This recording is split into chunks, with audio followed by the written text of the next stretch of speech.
did it. Are you completely insane? He's back. He, who must not be named. The man, the myth. The only guy in Ocala to eat his own weight in fried pickles. Twice. Now, you asked for it. Sorta. Live and in person. It's Tom Schmitz. Welcome back to Ocala Talks on a Thursday. It is going to be a hot one today. What else is no? Going to be in the high 80s, low 90s. Yeah, today. when they say that, it'll be about 95 when I leave here. It is. It's partly cloudy here outside the windows at the palatial studios of WOCA Radio here at the Paddock Mall. But hey, there's things there's things on the horizon. Things amiss. We'll go that way. That are changing. Yes, for the better. Can't tell you what they are. Not yet. Not yet. But we will. It does not entail Joe Martone firing me, though. Or at least let me look at my notes. At least that's what he said. Let me look at my notes. Yeah. Hey, pal. If anything should convince you to not fire me, it should have been the last 3 weeks. It was interesting sitting in your shoes. I tell you what.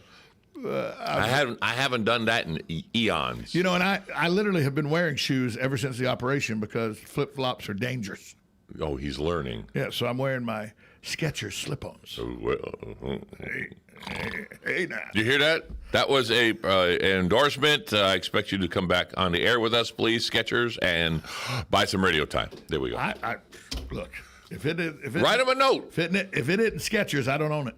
That's it. So write him a note. That's all. My golf shoes, Skechers. That's enough. That's enough. It's a sketchy company, though. Stop it. There goes half my check. That was it. That was gone. Joe says that's payment for saying the word Skechers. So. Well, that's cute. These two people just came out of the mall and they're matching pajama bottoms. That is cute. I like that. So, you know that we're coming out of a pandemic, or we've kind of been in a pandemic, however you want to look at it. Things have been amiss, and the restaurant industry was hit hard. Oh, big time by closing. Now, thank goodness we live in the United States of Florida, and so our President DeSantis. Governor. That's what I mean. In the United States of Florida, he's the president. I got you. Yeah. So President DeSantis of the country of Florida got us back on the right track towards financial safety instead of financial ruin, like other places have found. Do you think he has common sense? He's talked to me before. That's bravery. I said, do you have common sense? I'm common sense with Tom Schmitz, so I mean he rubs off. Yeah. Rubs off. All I asked, that was an easy on-off question, but it was like yes or no, and it was a what? What did he just say? Well, here's what's the problem now for restaurants in Marion County. Restaurants have problems now? Yeah. Mm-hmm. And you know what it's been? You know what their problem is now? What? Can't get anybody to come to work. Oh, well, that's... That is a problem. No, I have to disagree. It's not only restaurants; it's everywhere. But restaurants in Marion County are feeling the heat because, by the way, if I could sit at home and get $600 worth of unemployment every week, for doing nothing, and then I get my child claims and everything, I'm making more money sitting at home than I am working at a restaurant. Socialism. I mean, you just are. And why? There was a Wendy's in Jacksonville that put on its marquee, "We are hiring losers." Yeah. Oh, yeah. I went to a fast food joint and the drive-in, and where you order your food, and went the drive-in window. They started, I think it was $11 at $13.50. Starting. Yeah. And they can't get people to walk in the door. Well, and here's the reason why. Some people are just staying home because of the windfall they're getting from the federal government. Right? Sure. But other people went and replaced their jobs with other jobs, and they're happy where they're at in their jobs. So, well, going back to restaurants, some restaurants now have what they call ghost restaurants within a restaurant. For example, there's a Mexican restaurant that has its restaurant. You go in, you sit, you get what you want. But then it has 3 other restaurants, unbeknownst to anybody that's sitting in the lobby, that you order online. It's the same restaurant. But they're doing 4 different restaurants now. Right. Well, the 3 restaurants are ghost restaurants where they deliver to your house. Right. But they use the ingredients that they use in their restaurants.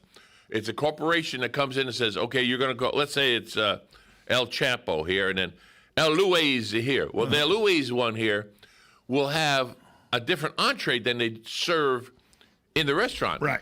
But they use this different. Same ingredients. But they use them in a different way. I understand. So they give 4 ways to keep the revenue up. Speaking of 3 ways, there's you talking, me talking, and now a caller. Hey, caller. There's 3 ways. Good morning, caller. You're on the air.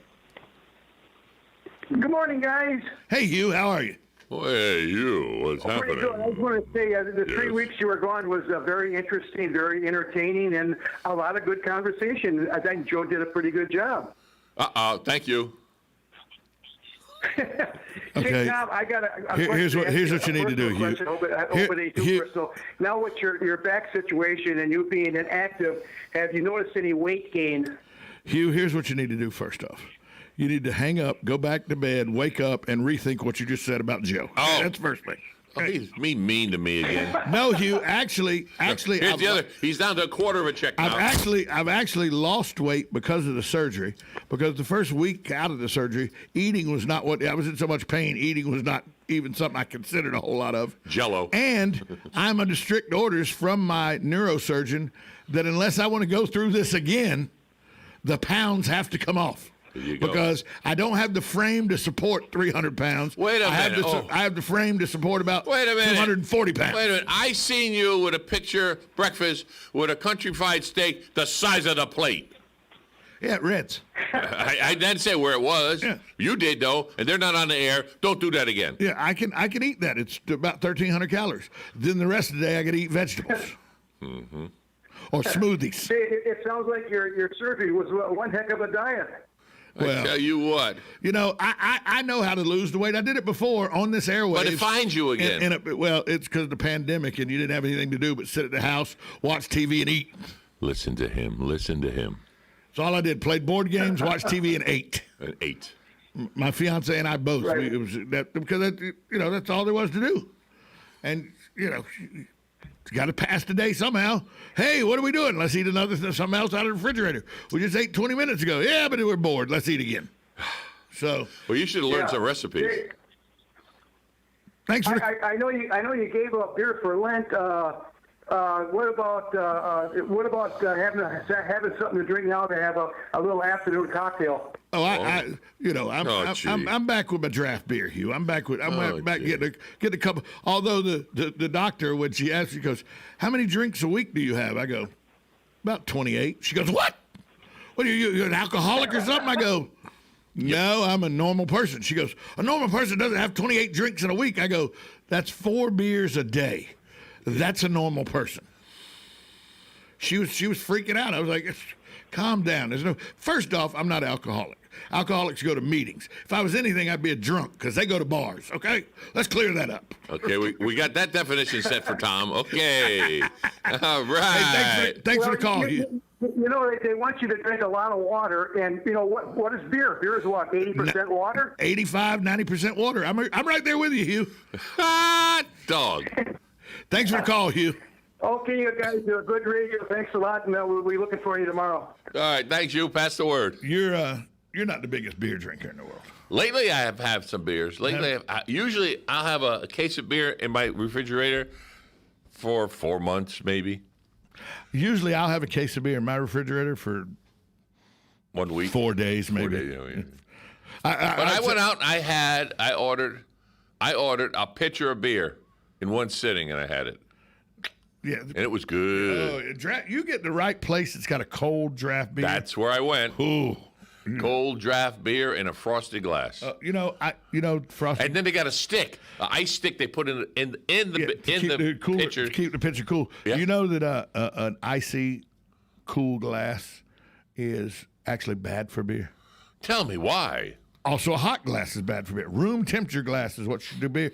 And you've always been taught to pour beer. You angle the cup. Oh, you don't want all the foam on top. So you don't get all the foam? Yeah. You do want all the foam on top, and I'll tell you why. Tell me why. I went to Anheuser-Busch Beer School when it was at Busch Gardens in Tampa and at SeaWorld in Orlando. And? They tell you want to get that foam head of about 1.5 inches, 2 inches thick. Why? Because that is the foam is releasing gases that will not fill your stomach up with those gases. And so you're able to enjoy more beer than you would if you drank it with those gases still in it. Wait a minute. Now, you drinking that foam on top, we'll call it the foam. You're not supposed to drink that foam. You're supposed to let it settle. Oh, no, it doesn't sit that long in my glass. I'm sorry. Will you pour me a glass? I'm going to sit till it's gone. That's because you don't know a technique to get rid of that foam, Joe. It's called a spoon? No, stick your finger in it. It'll eat that foam right up. Next time you have a foamy beer or a foamy soda, put your index finger in the top of it. It's your index finger. Mm-hmm. You know? That's the one that points. Watch how the foam goes away. Okay. Little beer education here for you. Little cheat for you there, Joe. Little cheat. Yeah, thank you. But the reason you don't get a frosty glass is a frosty glass. It's frosty because it has water condensation on it. Yeah. And you don't want extra water in your beer. The amount of water in your beer is perfect already. You don't want an ice chip floating in your beer. That don't bother me. And so, and it only lasts so long anyway. So it's like, you know, and I like it. You know the people that aggravate me. People that don't know beer etiquette. The people that are these microbrewery, experts, and they got the microbrew, and they think they're better than you because they're drinking a $7 beer that's 10% alcohol and tastes like coffee. I hate that. Let me explain something to you. If I want a coffee, I have a cup of coffee. Let me explain something to you. I'm 54 years old. Yeah. Me, I've been drinking beer since I'm 5. Mm-hmm. Yep. Okay, my dad would leave his unattended beer can on the coffee table. Gone. They always would say, here comes Tommy Beer. When I was a little kid, here comes Tommy Beer. Because if you left your beer can unattended, you had gone. Gone. My dad used to give me a small glass. Remember the glasses that had jelly in them? Oh, yeah. Well, yeah.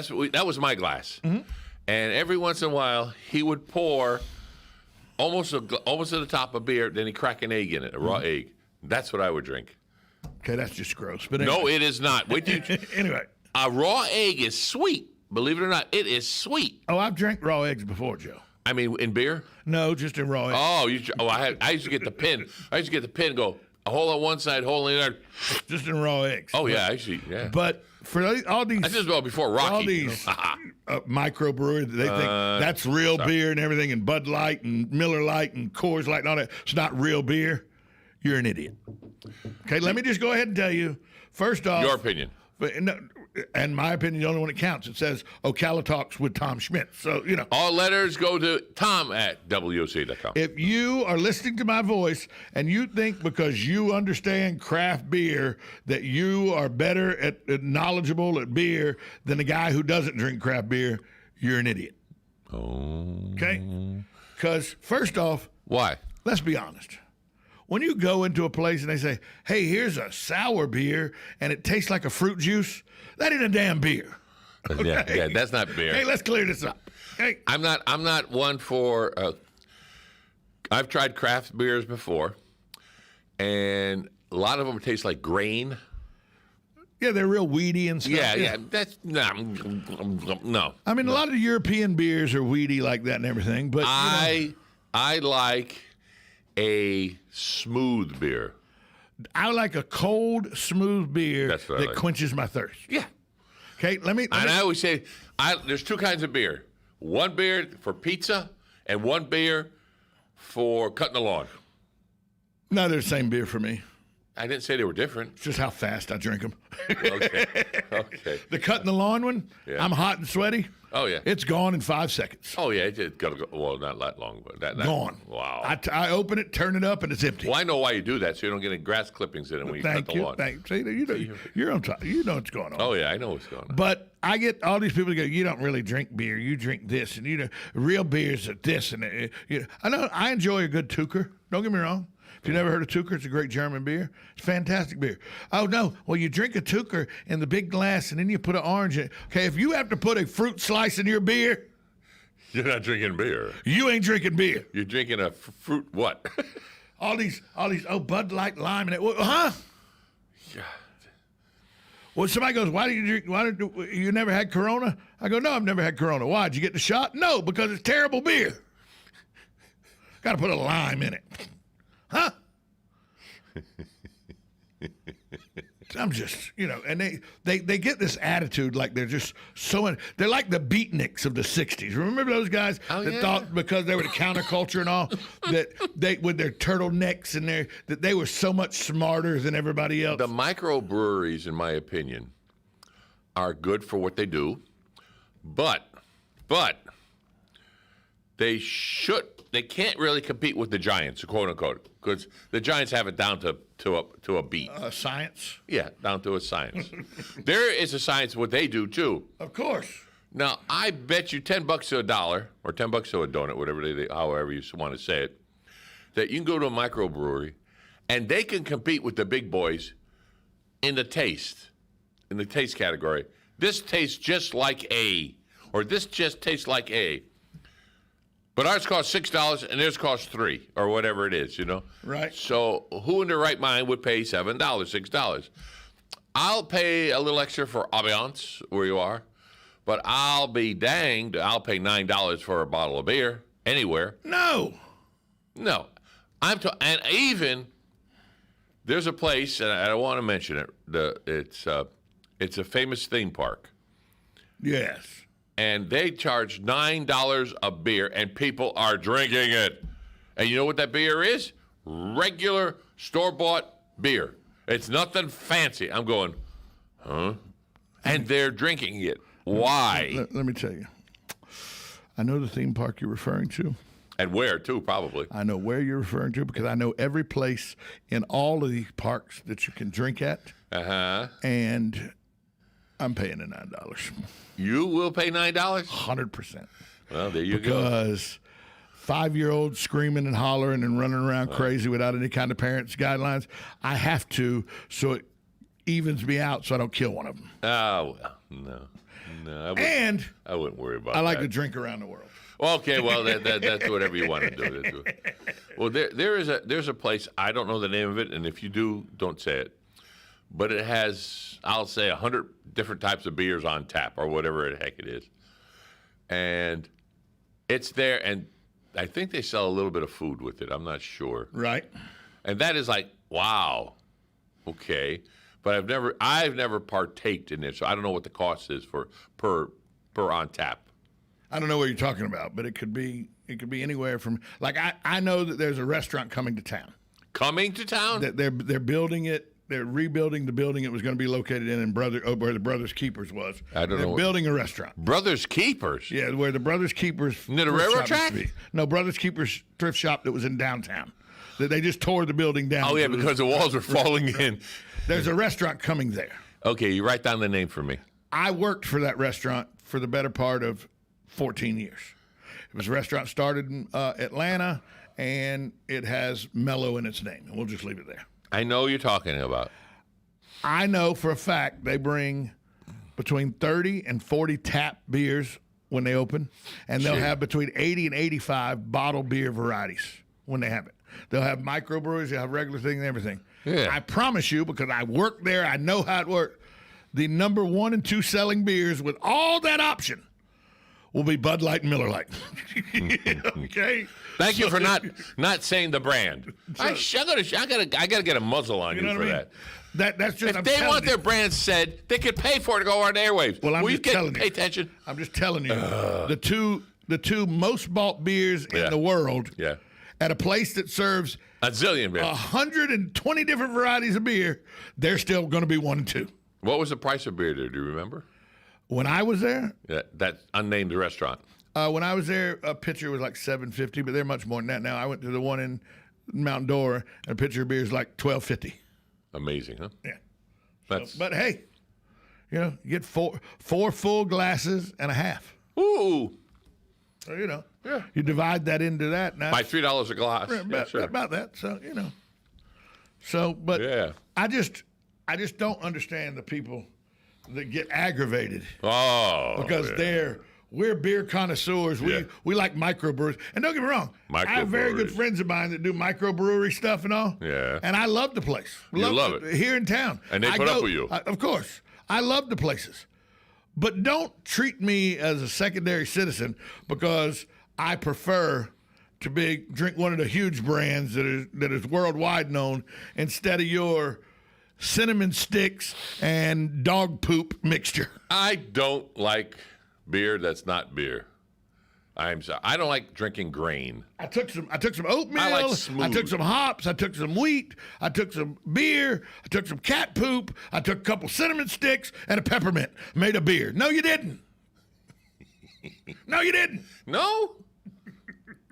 What would you call that? Never mind. I retract that question. Probably a good call on your part. Thank you. Thank you. Thank you. Thank you so much. So I just had to vent, about that. Hey. Yes. So this weekend, speaking of events, it is the gates have opened. I know. I'm going to talk about that tomorrow on Friday. It'll be the got motorcycle, ears, all kind of stuff. Boy Scout, girls. I mean, it's just bunch of stuff. App alerts. What? Google Android phone users will be tripping and falling a little less. And I'm a Google. Why? Android's digital well-being service is getting a new heads-up feature. It'll prompt users to stop staring at their phone and not walk to the telephone while walking. If you're walking using your phone, you get a reminder to focus on what's around you. The reminder includes brief notifications with instructions like watch your step, stay alert, look up, here's a tree. It's like getting a car that drives for you. What the heck's wrong with you people? The reason I brought this up is because in the 7.5, 8 years we've been here, how many times you see him walking the light pole? I've watched people walking that light pole, I guarantee you 40 times. Yeah. Dong. Just right at forehead, right in the pole. Yeah. And they go. And then they drop their phone, and then they look mad because they dropped their phone. You ran into a metal pole, moron. Now, how can you be mad? Hopefully they're mad at themselves. But it is so funny to see. Oh, yes, yes. There's a two-bedroom home in Louisville, Kentucky. Okay. It's got a price tag of $399,000. Okay. The home is advertised as peaceful, private, and scenic. Okay. Along with the 2 beds and 2 baths. However, this home features something a little creepy. A little creepy? Described as a bonus by the real estate agent. It has a ghost? A vault-like room in the 1986 home looks very much like a prison cell. Oh. A search on Google Map reveals that most of the part of this house is situated underground, leaving users to speculate that it's actually meant to be used as a safe room in case of tornadoes or other natural disasters, but it really resembles a prison cell. That's what you call kinky. Hey, sweetheart, after we have the drink, you want to go back to my place? Some birthdays today? Yeah. Who's Emma Thompson. Emma Thompson? She's 62 today. Oh, okay. Former Florida Gator swimmer and Olympic gold medalist. Who? Dara Torres. 54 today. Wow. She swam 8 years ago in the Olympics. Wow. Danny Pino from Cold Case. He's 47 today. Luke Evans. He was in The Hobbit and Beauty and the Beast. 42 today. Now, here's a guy. These are all young kids. Here's a guy I thought was older than he was, but he's not. Seth Rogen. He's not 40 yet. He's turned 39 today. And then finally, Emma Stone. Well, actually, 2 more. Emma Watson, the Harry Potter movies. Yeah. She's 31. Okay. And Maisie Williams. Who's she? She played Arya on Game of Thrones. She was the little girl that could get after you pretty good. She turns 24 today. 24, yeah, I got socks older than Hey, I want to thank all my guests today. Thank Joe Martone and all the listeners. Oh, here's your check. Well, there we go. We'll be back. Same source time, same source channel tomorrow. WOCA, The Source.